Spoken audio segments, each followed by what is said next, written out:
Bismillahirrahmanirrahim. Assalamualaikum warahmatullahi wabarakatuh. Waalaikumsalam warahmatullahi wabarakatuh. Waalaikumsalam warahmatullahi wabarakatuh. Kami akan mempresentasikan hasil diskusi kami. Kami dari kelompok 2, kelas agroteknologi C. Adapun pada kali ini yaitu mata kuliah analisis jaringan tanaman, tanah, dan pupuk. Adapun materi kami yaitu estimasi ketidakpastian pengukuran. Untuk mempersingkat waktu, kami akan memperkenalkan anggota dari kelompok kami. Yang pertama yaitu saya sendiri. Perkenalkan, nama saya Iful dengan stambuk D1 B1 18064. Saya berasal dari kelas C.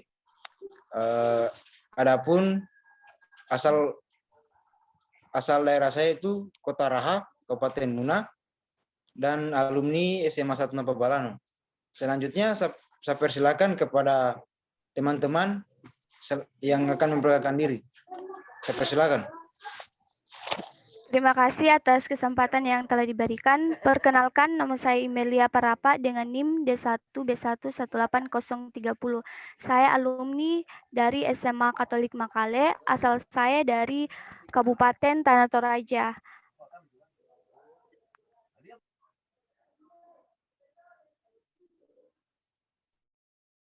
Baik, perkenalkan nama saya Rininda Bulesa Fitri dengan NIM D1B11812. Saya alumni dari SMA Negeri 3 Lu, asal saya dari Sulawesi Tengah, Lu. Selanjutnya. Baik, perkenalkan, nama saya Sri Sulastri Ningsi, NIM D1B1181047, asal daerah dari Kabupaten Buton, tepatnya di Pasar Wajo, alumni dari SMA Negeri 1 Pasar Wajo. Selanjutnya. Ya, baik. Terima kasih. Perkenalkan, nama saya Muhammad Yusuf Syafaat dengan NIM D1B11812. Asal sekolah saya SMA Negeri 1 Bau-Bau di Kota Bau-Bau. Oke, baik.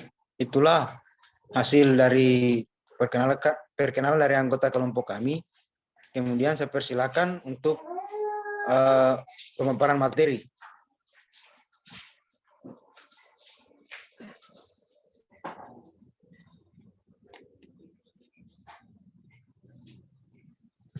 Baik, terima kasih kepada moderator. Di sini saya akan memaparkan tentang karbon organik, terutama pada bagian kehilangan berat saat penyalaan, yaitu untuk mencari OM-nya. Ada berbagai metode untuk memperkirakan OM dalam tanah. Kehilangan berat saat penyalaan dapat digunakan sebagai pengukur langsung dari OM yang terkandung di dalam tanah. Bisa juga dinyatakan sebagai kandungan C organik di dalam tanah. Secara umum, diasumsikan bahwa pada rata-rata untuk mencari OM, mengandung sekitar 58% C organik. C bahan organik atau C organik juga dapat diperkirakan dengan metode volumetrik dan kalorimetrik.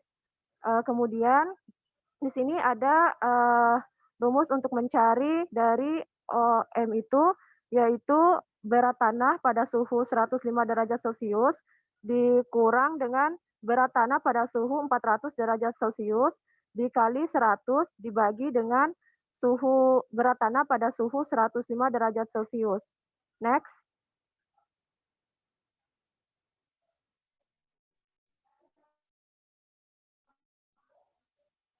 Pertama, kita timbang tanah sekitar sampai 10 gram. Kemudian tanah itu diayak dengan ukuran 2 mm, terus dimasukkan ke dalam pengabuan atau bejana, gelas kimia 50 ml. Kedua, kita tempatkan bejana atau abu pengabuan tersebut ke dalam tanah dalam oven pengering yang telah disetel pada suhu 105 derajat Celcius dan kita keringkan selama 4 jam. Lalu kita keluarkan abu dari oven pengering dan kita tempatkan di tempat yang kering atau yang mempunyai suasana yang kering.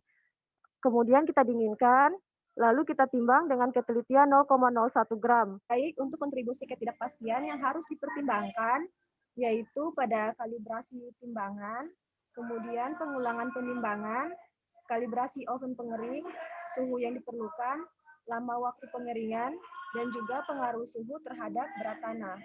Di sini ada fishbone untuk mencari OM ini. Di sini ada berat tanah pertama dan berat tanah kedua.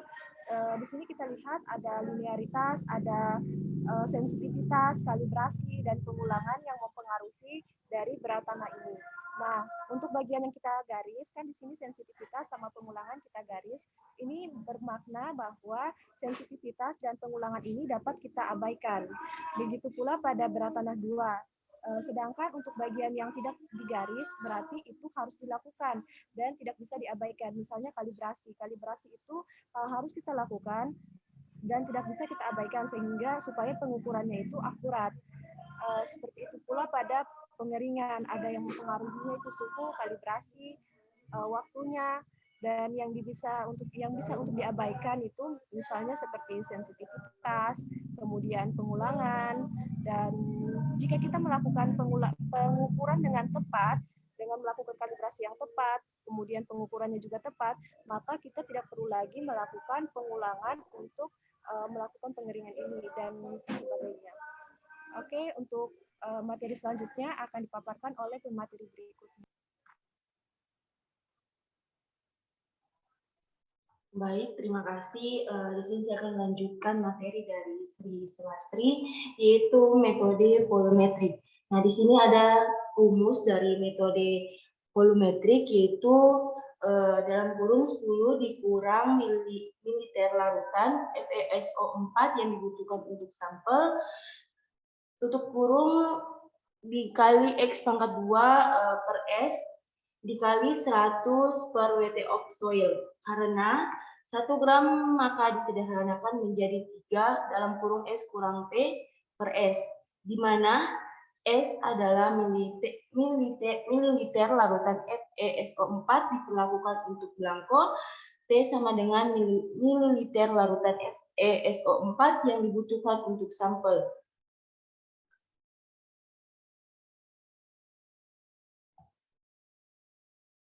(0,03 sama dengan berat C dalam kurung 100 mili 0,1667 MK 2 CR 207 sama dengan 3 gram.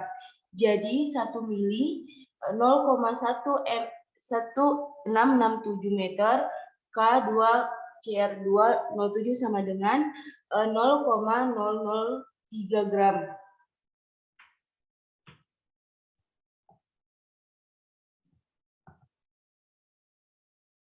Prosedur dari metode volumetrik ini yaitu yang pertama timbang 1,0 gram sampel tanah yang telah disiapkan dalam labu berbentuk kerucut bentuk kerucut 500 mili. Kedua, tambahkan 10 mili larutan 0,1667 MK, 2 CR 207 dan 20 ml H2SO4 paket mengandung Ag2SO4. Yang ketiga, aduk rata dan biarkan reaksi selesai selama 30 menit. Yang keempat, encerkan campuran reaksi selama 30 menit. Encerkan campuran reaksi dengan 200 ml air dan 10 ml H3PO4. Kelima, tambahkan 10 ml larutan NAF dan 2 ml indikator difenilamin. 6. Titrasi larutan dengan larutan standar 0,5 m FeSO4 menjadi hijau cemerlang warnanya. Ketujuh, jalankan belangko tanpa sampel secara bersamaan. Selanjutnya, ini adalah kontribusi ketidakpastian yang harus dipertimbangkan, yaitu kalibrasi timbangan, pengulangan penimbangan, pengulangan pengukuran volume, pencegahan larutan homogenitas, titrasi larutan. Berikut ini adalah Fishbone metode volumetrik. Selanjutnya materi akan dilanjutkan oleh teman saya.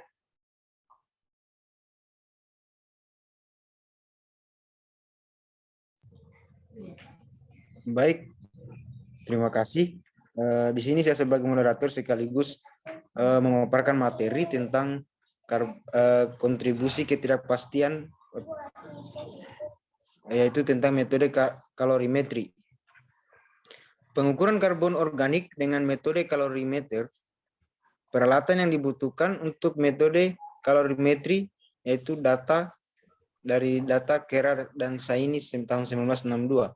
Terdiri dari spektrometer, beberapa labu berbentuk kerucut, 100 mili, beberapa pipet, 2,5 dan 10 mil. Adapun prosedurnya adalah yang pertama, persiapan kurva standar sukrosa digunakan sebagai standar utama C sumber. Yang kedua itu tempatkan 1 gram tanah dalam labu kerucut 100 mili. Yang ketiga tambahkan 10 mil 0,1667 mk 2CR2 O7 dan 20 ml pekat yang mengandung H2SO4 1,25% dari Ag2SO4. Yang keempat yaitu aduk campuran reaksi dan diamkan selama 30 menit.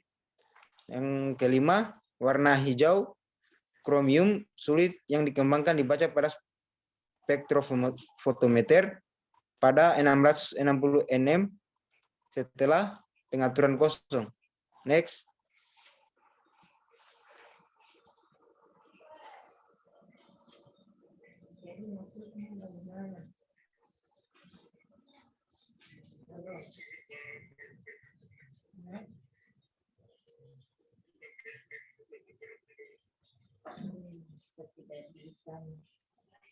Adapun pada figur 2 itu standar kurva for organ carbon of spectrometer.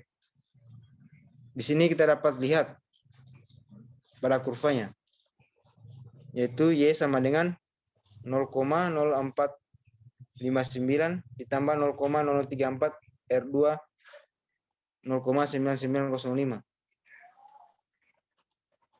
Next.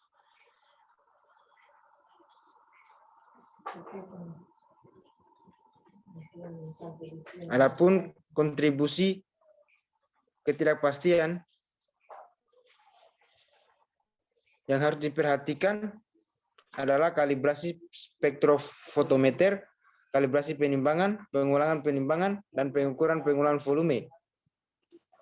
Adapun Fishbone untuk kalorimetrik yaitu berat sampel, kalibrasi, linearitas, kemudian pada kalorimetriknya itu linearitas, konsentrasi, kalibrasi 1, homogenitas, kemudian volume larutan dan kurva standar.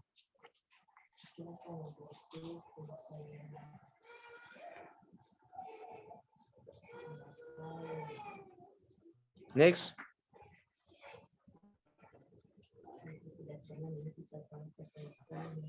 Terima kasih. Saya akan melanjutkan materi dari Saudara Iful yang di sini saya akan membahas tentang total nitrogen. Jadi, total nitrogen mencangkup semua bentuk nitrogen anorganik seperti NH4, NO3, dan NH2 atau urea dan senyawa organik, nitrogen organik seperti protein, asam amino, dan turunan lainnya. Sedangkan bahan nitrogen organik bisa diubah menjadi garam amoniak anorganik sederhana dengan pencernaan dengan sulfur asam untuk mereduksi nitrat menjadi bentuk amoniak. Metode spesifiknya adalah untuk diadopsi untuk menentukan nilai N total. Di sini kita akan menggunakan metode Kejeldal. Nah, metode Kejeldal ini dimodifikasi kemudian diadopsi dengan menggunakan asam salisilat atau paduan Dervada. Untuk prosedurnya sendiri, yang pertama itu kita bisa menimbang 1 gram contoh tanah, kemudian kita menambahkan 0,7 gram tembaga sulfat, 1,5 gram K2SO4 dan 30 mili H2SO4. Kemudian kita panaskan secara perlahan sampai buih berhenti. Kemudian kita tambahkan parafin. Next.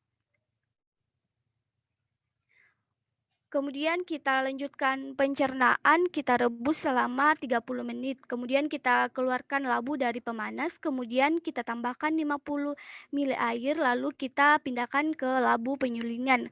Kemudian kita tempatkan secara akurat 20-25 ml asam standar, yaitu 0,1 mHCl atau 0,05 mH2SO4.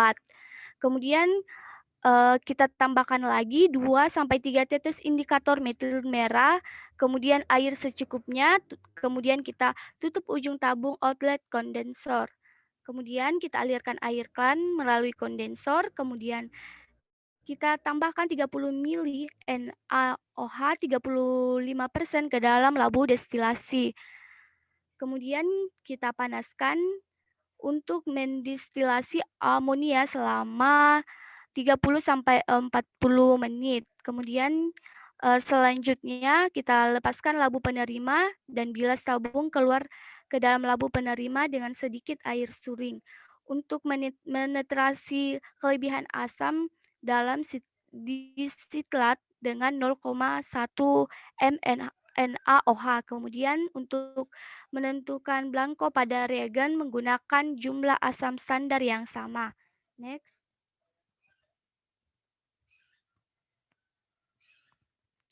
Untuk model matematis total nitrogen dengan model Geldahl adalah sebagai berikut. Persen sama dengan 1,401. V1 ini merupakan milimeter asam standar yang dimasukkan ke dalam labu penerima untuk sampel. Kemudian M1 molaritas asam standar dikurang. V2 ini merupakan mililiter NaOH standar yang digunakan dalam titrasi. M2 molaritas NaOH standar, kemudian dikurang V3 yang merupakan mililiter asam standar dimasukkan ke dalam labu penerima untuk dikosongkan. M1 molaritas asam standar dikurang V4 yang merupakan mililiter NaOH standar yang digunakan dalam titrasi blanko. M2 molaritas NaOH standar dibagi dengan W yang merupakan berat sampel yang diambil, kemudian dikali dengan DF yang merupakan faktor pengenceran sampel. Di sini jika diambil 1 gram untuk estimasi, pengenceran faktor akan menjadi 100. Next.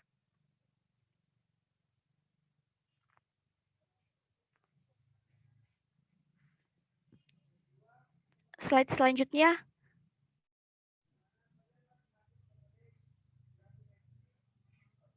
Iya, sudah.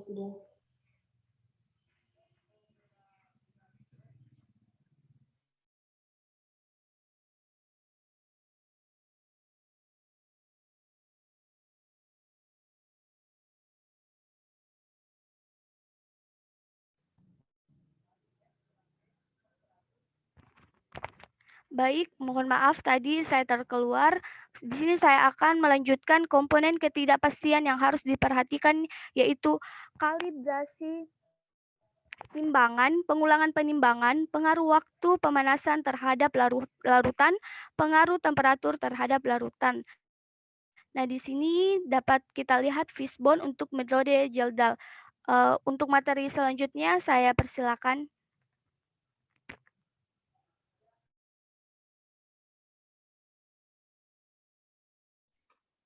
Ya, terima kasih. Di sini saya akan melanjutkan materi yang telah dipaparkan email tadi. Di sini materi saya fosfor tersedia dalam tanah. 2 metode paling umum digunakan untuk menentukan fosfor yang tersedia di tanah adalah metode Bray nomor 1 untuk asam dan metode Oslen untuk tanah netral dan alkali.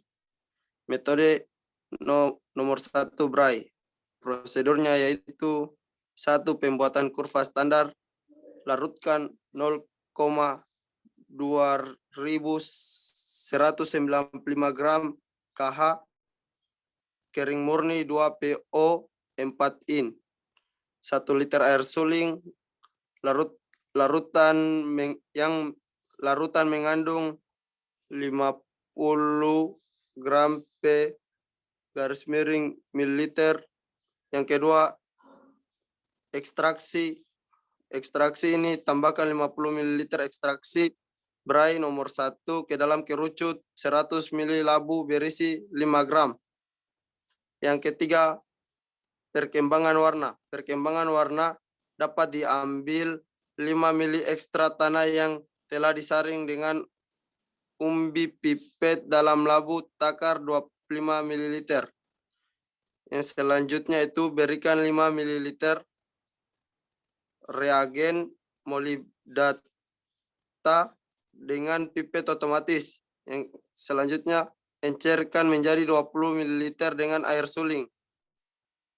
Kocok, tambahkan 1 ml larutan SNCl2N, lalu encerkan dengan pipet bolham. Isi dengan 25 ml, tandai dan kocok seluruhnya. Selanjutnya itu dia akan warna biru setelah 10 menit di spektrofotometer pada 660 nanometer. Setelah menyetel instrumen ke 0 dengan kosong. Disiapkan dengan cara yang sama tetapi tanpa tanah. Ya, next. Fosfor tersedia.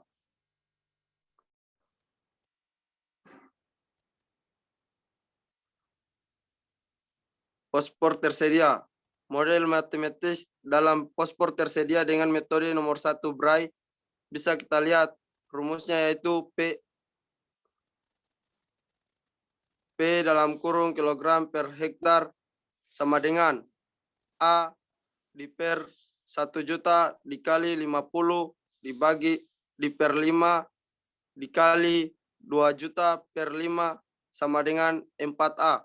Di mana berat tanah yang diambil sama dengan 5 gram, volume ekstra sama dengan 50 ml, volume ekstra yang diambil untuk estimasi sama dengan 5 ml, jumlah fosfor yang diamati dalam sampel pada kurva standar sama dengan A.